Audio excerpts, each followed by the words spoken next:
జరిగి ప్రజలు చచ్చిపోతే అక్కడ ఉన్న కార్మికులు చచ్చిపోతే సానుభూతి చూపించాలి, కుటుంబాలను ఆదుకోవాలి, కుటుంబాలను పరామర్శించాలి. కానీ పైశాచిక ఆనందం ఏంది అధ్యక్ష?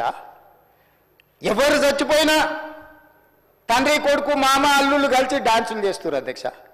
పంట ఎండిపోతే కథం, అసలు వాళ్ళ పైశాచిక ఆనందానికి పరాకాష్ట అయిపోయింది అధ్యక్ష.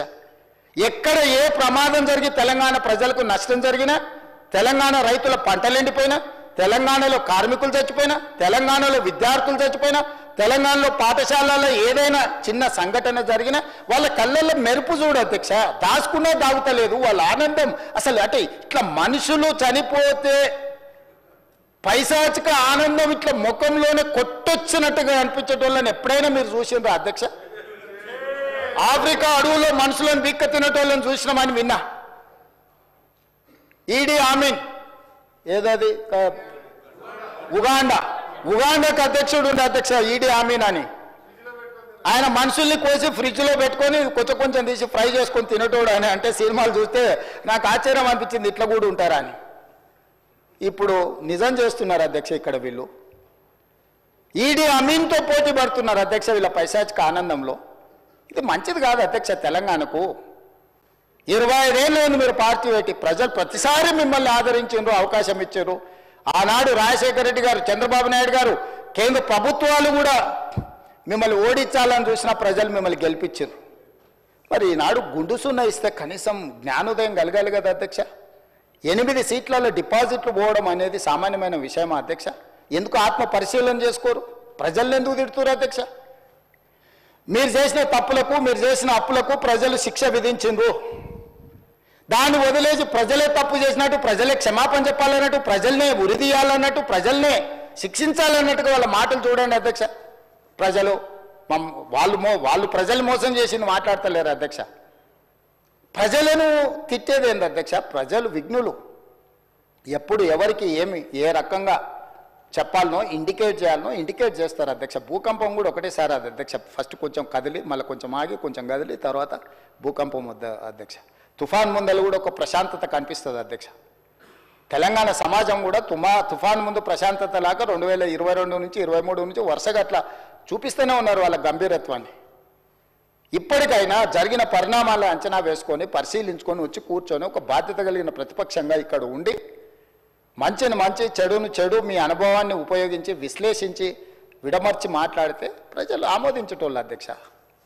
మాటకు ముందు స్టేచర్, మాటకు వెనకాల స్టేచర్ అంటారు అధ్యక్ష.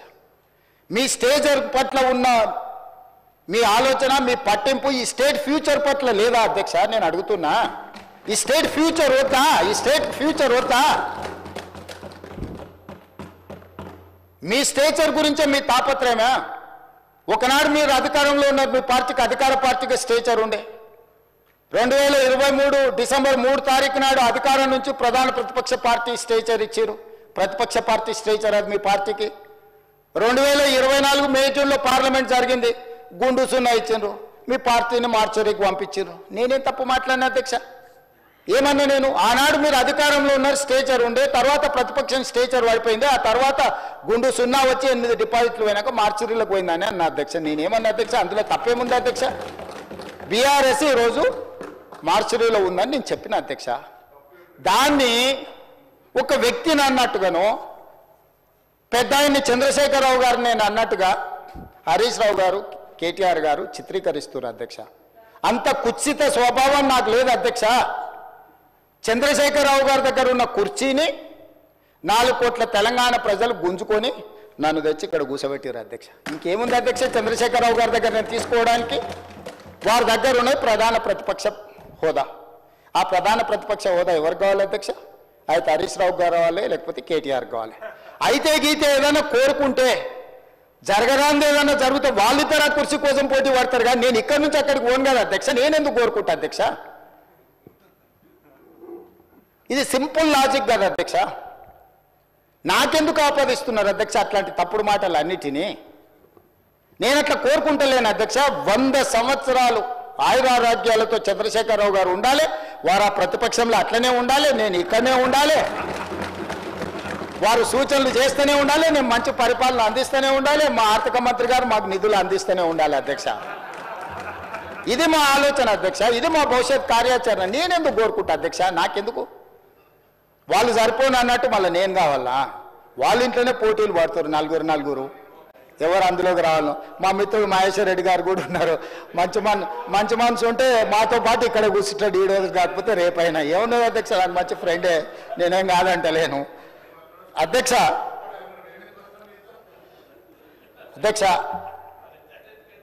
10 సంవత్సరాల వాళ్ళ పరిపాలనలో ఈ తెలంగాణ రైతాంగానికి జరిగిన సంక్షేమం కానీ, అభివృద్ధి కానీ, చేసిన రుణమాఫీ కానీ, లేకపోతే కొనుగోలు చేసిన వడ్లు కానీ, కందులు కానీ, పత్తి కానీ, మిర్చి కానీ, పసుపు కానీ, సోయాబీన్ కానీ, ఏ పంటల గురించి అయినా, పండించిన పంటల గురించి, లేకపోతే కొనుగోలు చేసిన పంటల గురించి, లేకపోతే విధానపరమైన నిర్ణయాలు అగ్రికల్చర్ పాలసీ గురించి కానీ, ఎనర్జీ పాలసీ గురించి కానీ, ఇంకేదైనా పాలసీ గురించి కానీ, రైతుల గురించి ఎప్పుడైనా మేము చర్చకు సిద్ధంగా ఉన్నాము. చంద్రశేఖరరావు గారిని తారీఖు చెప్పమన్నారు. నేను మా సంబంధిత శాఖ మంత్రులను రిక్వెస్ట్ చేస్తూ, తమరిని కూడా నేను రిక్వెస్ట్ చేస్తున్నా. ప్రధాన ప్రతిపక్ష నాయకుడు గారు ఒకవేళ ఏదైనా సూచన చేస్తే, any specific discussion on the subject, మాకేం అభ్యంతరం లేదు అధ్యక్ష. నేను కూడా మిమ్మల్ని విజ్ఞప్తి చేస్తున్నా, రైతులకు సంబంధించిన దాని మీద వారు ఎప్పుడు అడిగినా మనం చర్చ చేద్దాం అధ్యక్ష. అదేవిధంగా అధ్యక్ష, మహిళలు ఆడబిడ్డలు ఆశీర్వదించి రేవంత్ అన్న అని పెద్దోళ్ళు, మా బిడ్డ మా పిల్లగాడు, మా ఇంట్లో పిల్లగాడని అనుకోవడం వల్లనే ఈరోజు నేను ఇక్కడికి వచ్చిన అధ్యక్ష. ఆడబిడ్డల ఆశీర్వాదం లేకుండా ఈరోజు నేను ఇక్కడ లేను, మా ప్రభుత్వం లేదు. కాంగ్రెస్ పార్టీ మీకు తెలుసు, ఈ దేశానికి ఉక్కు మహిళగా ప్రధానమంత్రి శ్రీమతి ఇందిరాగాంధీని కాంగ్రెస్ పార్టీ చేసింది.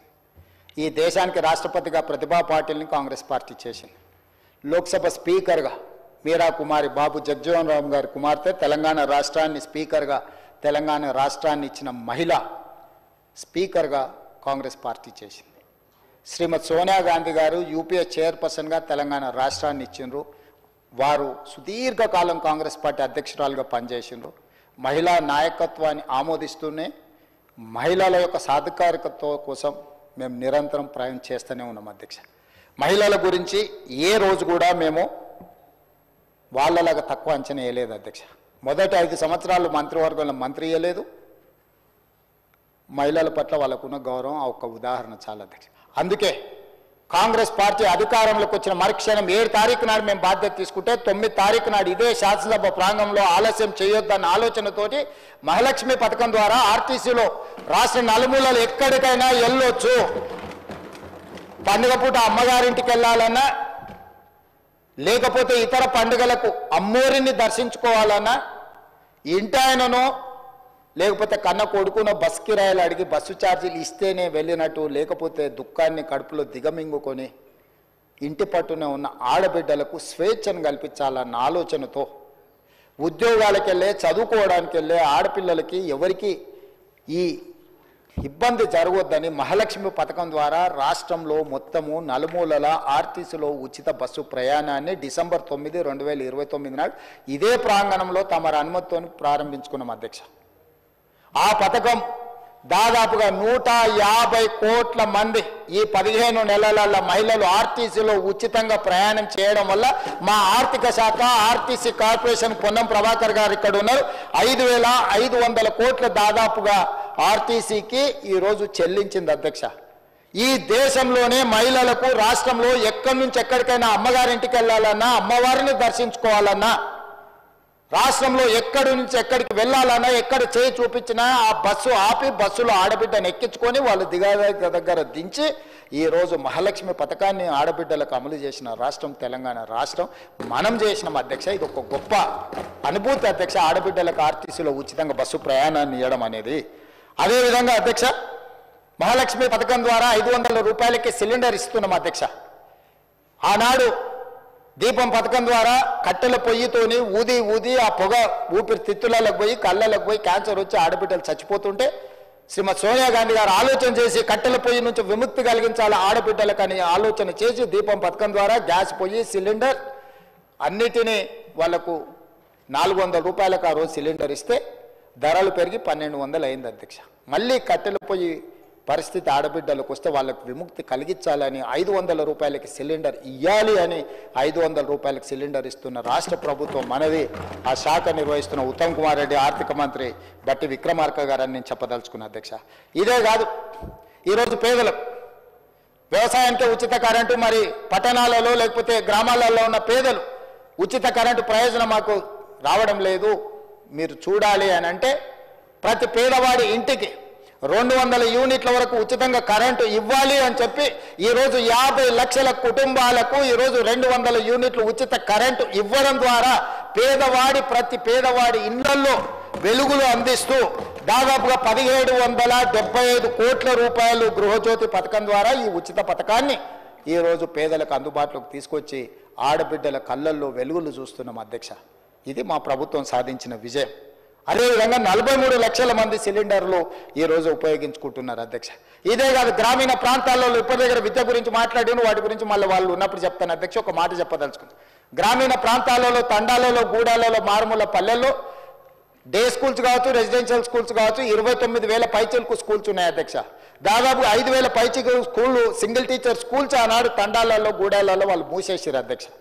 ఆ స్కూళ్ళు మూసేస్తే ఆ స్కూళ్లను ఎవరికో కాంట్రాక్టర్లు అక్కడ పనులు చేస్తుంటే ఆ స్కూళ్ళ నిర్వహణ సరిగ్గా లేకపోవడం వల్ల మహిళా సంఘాలకు, ఆడబిడ్డలకు అమ్మ ఆదర్శ పాఠశాల పేరు మీద ఆ స్కూళ్ళ రిపేర్సు, రినోవేషను, మెయింటెనెన్స్ మొత్తం ఆడబిడ్డలకు ఇచ్చి స్కూల్లో టీచర్లకు అక్కడ ఊడ్చేదానికి అటెండర్లు లేకపోతే ఆ డబ్బులు కూడా ఆడబిడ్డలకి ఇచ్చి ఈరోజు పాఠశాల నిర్వహణ ఆడబిడ్డలకు ఇచ్చినాం అధ్యక్ష. ఇదే కాదు అధ్యక్ష, రెసిడెన్షియల్ స్కూల్స్లలో దాదాపుగా 65 లక్షల మంది స్టూడెంట్స్కి బట్టలు ప్రభుత్వం ఇచ్చే 2 జతలు గతంలో కంపెనీలకు అమ్ముకొని పుట్టుగూళ్ళలో కూడా కమిషన్లు గత ప్రభుత్వం తీసుకుంటే గతంలో 25 రూపాయలు జతకు ఉంటే కుట్టకూళ్ళు ఈ మొత్తం బట్టలు కుట్టే మొత్తం కాంట్రాక్టును స్వయం సహాయక సంఘాలైన మహిళా సంఘాలకు ఇచ్చి 1,30,00,000 డ్రెస్సులు 75 రూపాయలు ఒక్క జత కుట్టడానికి కుట్టుగూళ్ళు ఇచ్చి ఆడబిడ్డలను ఆర్థికంగా బలోపేతం చేయడానికి ఆడబిడ్డలకు బదిలీ చేసిన చరిత్ర కాంగ్రెస్ పార్టీ అధ్యక్ష. ఇదే కాదు అధ్యక్ష, ఆడబిడ్డల్ని 1,00,00,000 మందిని కోటీశ్వరులను చెయ్యాలని ఏదైతే లక్ష్యంతో ముందుకు వెళ్తున్నామో ఈనాడు 65 లక్షల మంది ఈరోజు మనకు మహిళా సంఘాలలో సభ్యులు ఉన్నారు అధ్యక్ష. వాళ్ళకు పావలా వడ్డీ కానీ 0% వడ్డీ కానీ వాటి గురించి మా బట్టి గారు మళ్ళీ లెక్కలు చెప్తారు. వాళ్ళని ఈరోజు కోటీశ్వరులను చేయాలన్న ఆలోచనతో మంత్రులు పొన్నం ప్రభాకర్ గారు ఆర్థిక మంత్రి గారితో మాట్లాడి 1000 ఆర్టీసీ బస్సులు ప్రైవేట్ వాళ్ళ నుంచి రెంట్కు తీసుకోకుండా 1000 ఆర్టీసీ బస్సులు ఆడబిడ్డలకు కొనిచ్చి ఆర్టీసీ కార్పొరేషన్కి వాటిని కిరాయి పెట్టి 77,000 రూపాయలు ప్రతి నెల వాళ్ళకు వచ్చేటట్టుగా చేసి వాళ్ళని లక్షాధికారులు కోటీశ్వర్లు చేయడానికి 1000 ఆర్టీసీ బస్సులు ఆడబిడ్డలకు ఇచ్చినాం అధ్యక్ష. ఇదే కాదు అధ్యక్ష, ఈరోజు సోలార్ పవర్ సంబంధించి సోలార్ పథకాల గురించి మనం ఇన్ని టీవీలలో పేపర్లో చూసినాం. సోలార్ పవర్ ఉత్పత్తి ఎవరు చేస్తారంటే అదానీ, అంబానీలు, టాటాలు, బిర్లాలు చేస్తారు. అదానీ, అంబానీలు, టాటా, బిర్లాలు సోలార్ పవర్ ప్రాజెక్టులు కడుతుంటే మా ఆడబిడ్డలు ఎందుకు కట్టలేరు, అదానీ అంబానీలతో మా ఆడబిడ్డలు ఎందుకు పోటీ పడలేరు అని మేము ఆలోచన చేసి 1000 మెగావాట్ల సోలార్ విద్యుత్ ఉత్పత్తి చేసే ఒప్పందాలను విద్యుత్ శాఖ ఆడబిడ్డలతోని చేసి ఇవాళ 1000 మెగావాట్ల యజమానులను సోలార్ పవర్ ప్రాజెక్టులలో ఆడబిడ్డల్ని చేసి కోటీశ్వరులను చేసిన మాట వాస్తవం కాదా అధ్యక్ష? ఇంతకుముందు మా మిత్రుడు చిట్టి అందిస్తున్నాడు బతుకమ్మ చీరల గురించి నేను ఎక్కువ చెప్పదలుచుకోలేదు అధ్యక్ష. ఎక్కువ చెప్తే కూడా బాగుండదు, ఎందుకంటే ఆ చర్చ ఎక్కడికి వెళ్తుందో కూడా నాకు తెలీదు. ఏ ఆడబిడ్డ అయినా పండుగ పూట ఆ చీర కట్టుకుంటుంది అధ్యక్ష? వాళ్ళు ఇచ్చిన గంటకే తీసుకెళ్లి పొలాలలో పిట్టలను బెదరగొట్టడానికే కట్టిరు అధ్యక్ష. చాలా పొలాలలో నేను చూసిన. సూరత్లో తూకానికి తెచ్చిరు అధ్యక్ష. 6.5 మీటర్లు చీర ఉంటే 1/2 మీటర్ దండి కొట్టి 6 మీటర్లు చేసి అందులో కూడా కోతలో తూకంలో దండి కొట్టి కమిషన్లు మింగి బతుకమ్మ చీరల పేరు మీదుగా దోపిడీకి పాల్పడితే వస్తేనే బతుకమ్మ చీరల్ని రద్దు చేసి